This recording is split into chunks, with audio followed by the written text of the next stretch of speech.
Ang kwento sa isla ng mga mangkukulam. Part 1. Ang pagdating ni Rolando sa isla. Sa gitna ng karagatan ng Visayas, nakatago ang isla ng Siquijor, isang paraisyong may kakaibang hiwaga. Kilala ito bilang lugar ng mga mangkukulam, albularyo at mga misteryosong nilalang. Isang araw, dumating ang isang binatang taga Maynila na si Rolando. Hindi siya naniniwala sa mga kwento ng kulam at mahika negra.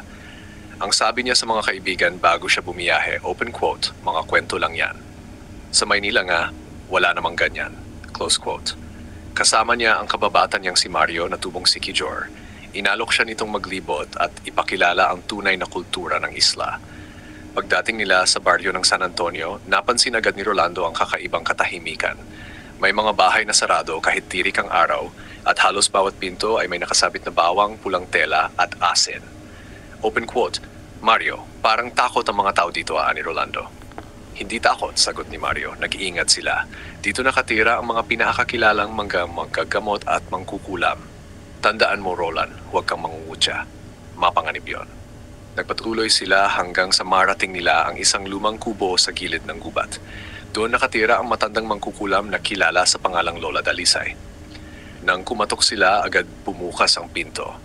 Lumabas ang isang matandang babae na payat, nakasuot ng kupas na puting bestida. Maputi ang kanyang mga mata, ngunit ramdam ni Rolando na parang nakikita siya nito ng malinaw. Open quote, anong sadya ninyo? Malamig na tanong ni Lola Dalisay. Magpapaturo lang po sana ako ng kaunting kaalaman, magalang na sabi ni Mario. Pero si Rolando pabiro pang sumabat. Ako, gusto ko lang makita kung paano ninyo niloloko ang mga tao. Close quote. Napangisi ang matanda, open quote, anak, ang hindi mo nakikita hindi ibig sabihin wala at ang hindi mo pinaniniwalaan siya ring babati sa'yo kapag hindi ka handa.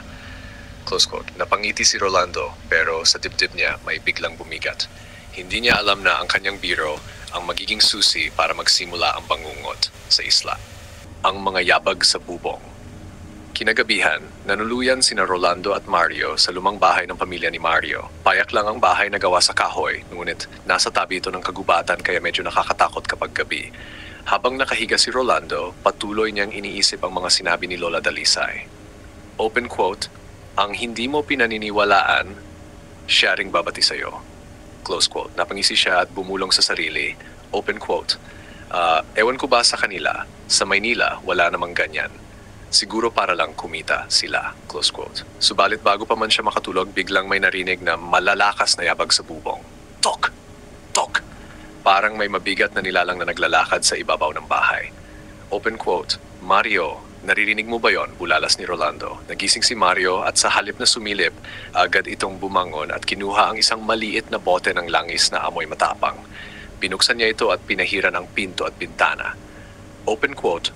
Huwag kang lalabas, Rolando. Alam ko na to, bulong niya. Ano ba kasi yan? Baka pusa lang o tao lang na umaakyat, maring tugon ni Rolando. Close quote. Ngunit mas lalo pang lumakas ang mga yabag, kasabay ng pagkaskas ng mahabang kuko sa bubong, at mula sa kisame, unti-unting bumaba ang itim na pulbos na parang apo. Nang sumilip si Rolando sa bintana, nanlamig ang kanyang dugo.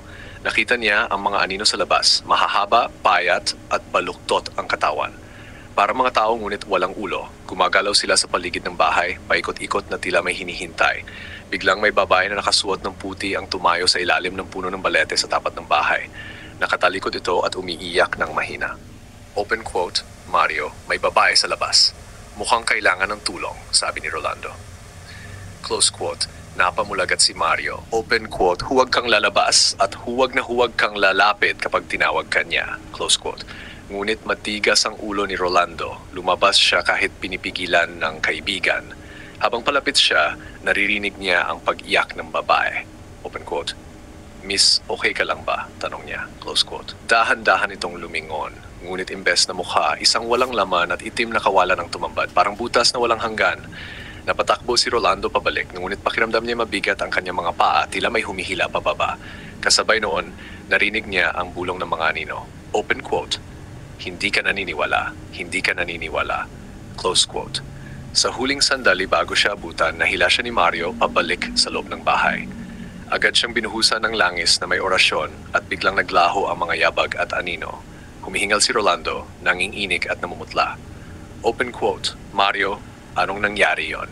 Hindi totoo ang mga ganito, close quote. Tumingin si Mario, seryoso ang mga mata. Open quote, ngayon ka palang nagsisimula, Roland. At kung hindi ka titigil sa pangungutya, baka hindi ka na makauwi ng buhay mula sa isla.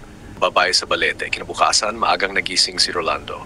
Hindi siya mapalagay dahil paulit-ulit niyang naisip ang babaeng nakita niya gabi sa ilalim ng balete. Hindi mawala sa kanyang isipan ang itim na kawalan sa mukha nito. Tila ba kumakain ng kanyang kaluluwa ang bawat tingin niya. Habang kumakain sila ni Mario, hindi napigilan ni Rolando ang magtanong. Open quote, Mario, sino ba yung babaeng yung kagabi? Bakit parang walang mukha? Close quote. Napabuntong hininga si Mario. Open quote, hindi ko sigurado kung sino siya, pero may kwento dito sa baryo. Noon daw, may dalagang nagngangalang Elena na nakatira malapit sa balete. Sinasabing siya ay minahal ng isang mangkukulam, pero tinanggihan niya. Dahil sa galit, isinumpa siya at mula noon, wala nang nakakita sa kanyang mukha. Sabi ng matatanda, hindi siya matahimik at nananatili sa ilalim ng balete, naghihintay ng taong magiging kapalit. Close quote. Napalunok si Rolando. Open quote. Kapalit? Anong ibig mong sabihin? Close quote. Kung sino ang susunod na mahumaling o magpakita ng awa sa kanya, iyon ang kukunin niya. Kaya kagabi, muntik ka na, sagot ni Mario. Hindi mapakali si Rolando. Gusto niyang makita ulit si Elena, hindi dahil gusto niyang tulungan ito, kundi dahil gusto niyang patunayan na hindi totoo ang lahat ng ito. Gabi ng pagbabalik, lumabas si Rolando mag-isa kahit maring pinagbabawalan ni Mario. Madilim ang paligid at tanging liwanag ng buwan ang tumatama sa kagubatan. Nang makarating siya sa puno ng balete, naroon na naman ang babae, nakatalikod, nakasuot ng lumang bestida at marahang umiiyak. Open quote, Elena, mahina niyang tawag. Close quote. Tumigil ang babae sa pag-iyak, dahan-dahan itong humarap at ngayon may mukha na ito, maganda. Maputi ang balat, mahaba ang buhok at malungkot ang mga mata. Napatulala si Rolando. Open quote, Ikaw ba si Elena? Close quote. Tumango ang babae. Open quote, tulungan mo akong makawala. Ikaw lang ang nakakita sa akin ng ganito. Sumpa ang dahilan ng lahat. Close quote. Napalapit si Rolando. Gusto niyang hahawakan ang kamay ng babae, ngunit biglang bumigat ang hangin. May malamig na hangin na dumaan at may mga anino na lumabas mula sa likod ng balete. Open quote. Huwag kang maniwala, Rolando. Sigaw ni Mario na biglang sumulpot. May dala siyang bote ng langis at bawang. Huwag mong pakialaman, sigaw ni Elena, ngunit ang tinig niya ay nag-iba. Mula sa mahinhin, naging malalim at nakakatindig balahibo. Close quote. Dahan-dahan ang mukha ni Elena ay nagbalik sa dating itsura, isang itim na kawalan. Hinila ni Mario si Rolando papalayo habang sumisigaw ang babae. Open quote, babalikan kita, Rolando. Ikaw ang magiging kapalit. Close quote. Tumatakbo sila, naririnig nila ang malakas na halakak at ang pag-ikot ng mga anino sa paligid. Nang makabalik sila sa bahay, halos mawalan ng ulirat si Rolando. Ngayon, malinaw na kay Rolando, hindi pala katang-isip ang mga kwento ng mangkukulam at sumpa sa isla. Ngunit sa kabila ng takot may bumubulong sa kanyang isipan. Kung sumpan nga ang bumabalot kay Elena, baka may paraan para mapalaya siya.